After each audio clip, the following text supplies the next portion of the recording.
just thank everyone for their patience as well. You've all come out in this heat for the day. The next character who's coming up, he didn't choose this. He's been put into the free speech battle. He's been prosecuted, taken to court over a joke. And it was a funny joke. And can I just say, certain people you meet and you love their character. From meeting him, he's such a good character. Let's get him up. Representing Scotland, Count Dankula.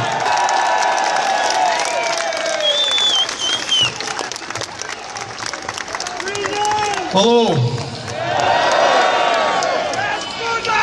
My name's Marcus Meakin, but for the people that don't know me, I go by Count Dankula online. Over 2 years ago, I decided to pay a plank on my girlfriend. She thinks her pet pug is the cutest thing on earth, and she wouldn't shut the fuck up about how cute the pug was. So I decided to turn the dog into the most horrible thing that I could think of, which was a Nazi. I taught the dog to respond to the phrase, gas the Jews, and don't, and to do a Hitler salute whenever I said Sieg Heil. I filmed the dog's antics and put it on YouTube, and hoping to show it to my girlfriend and catch her completely off guard. In the video I provided clear context to what I was doing and why I was doing it. Shortly afterwards, the police came to my house. Yeah. Arrested me, placed me in handcuffs, and took me outside to the waiting press, who the police had tipped off to the exact date and time of my arrest so that they could get photographs of this PR stunt.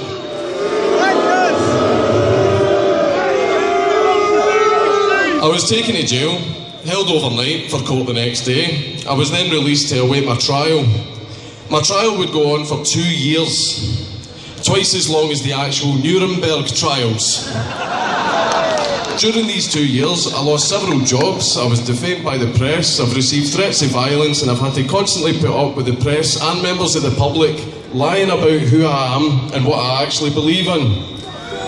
While at the same time throughout those 2 years, trying to comfort my girlfriend and mother, who were terrified that I was going to prison. And me and my family had to go through all of that for 2 years because I made a joke. For the entirety of my trial, the prosecution tried their hardest to find evidence of me being a Nazi, a racist, or a white supremacist, and in the end, they found absolutely nothing. No evidence whatsoever of me being a racist or a white supremacist was submitted by the prosecution, because absolutely none existed.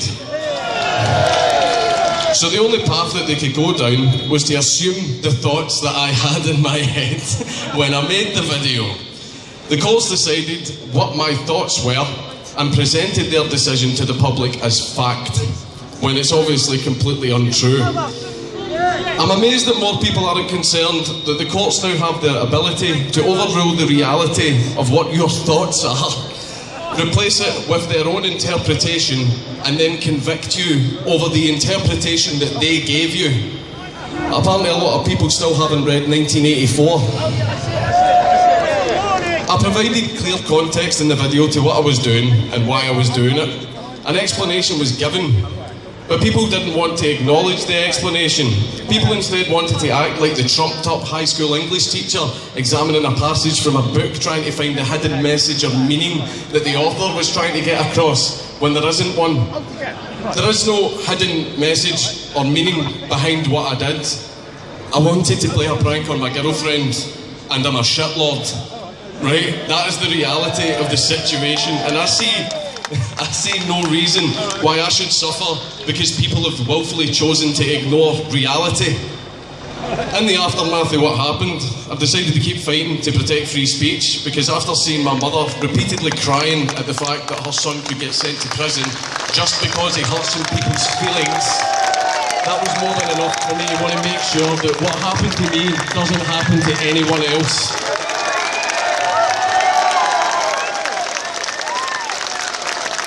And because I want to protect free speech, I have been branded a racist, a Nazi, and a white supremacist. And that I am part of the alt-right.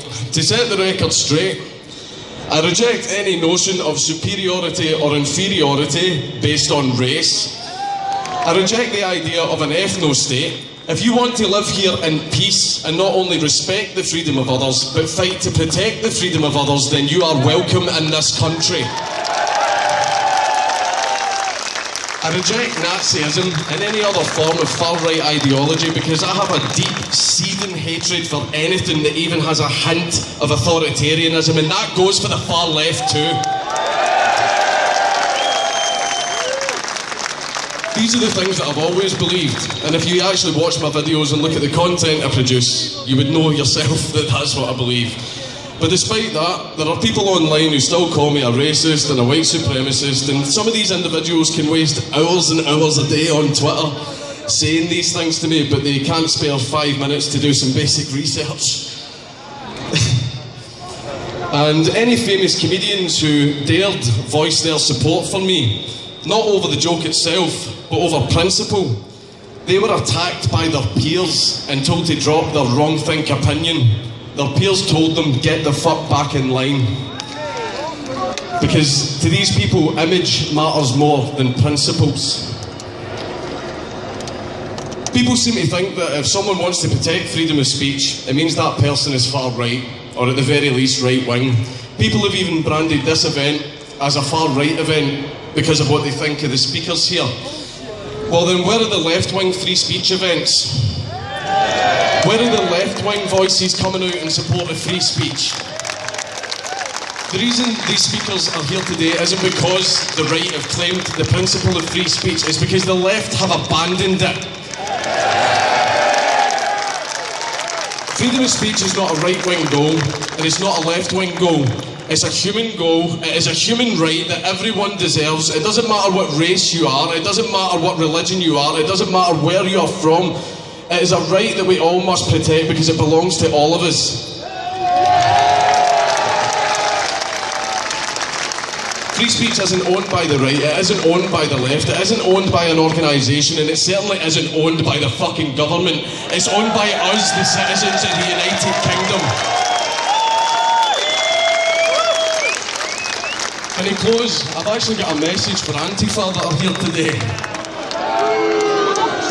And any other far-left groups who are in favour of placing restrictions on what people can or can't say. I was actually one of you once, many, many years ago, and back then one of the things that we took pride in was how anti-establishment we were, and one of the last things that we would ever have done is allowed for the government to have more power. My, how things have changed. The reason that we would have never allowed the government to have control of something is because we all knew when it comes to the government, you give them control of one thing and it never ends there.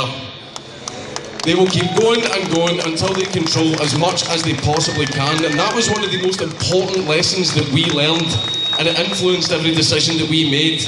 And it really is sad to see that this new generation will never taught that lesson and have instead opted to saw off the branch that they're sitting on. Laws are accessible to every party that gets voted in. Any party that is in power can use these laws. Right now it's the Tories, next it could be Labour, then it could be the Lib Dems, or whoever gets voted into power. But one day a far-right government could get voted in. You might roll your eyes at that, but none of us ever thought Trump was actually going to fucking win, did we? So it is possible that one day a far-right government could get voted in. A far-right government who now has access to these same laws. And if that day ever comes, Antifa, what do you think is going to happen to you? You want my help then, and I'll give it to you. But what we need to do is work together to make sure that whoever gets voted in has no access to any laws that restrict our human rights. We need to work together to protect our freedom. Abu Ghabrath.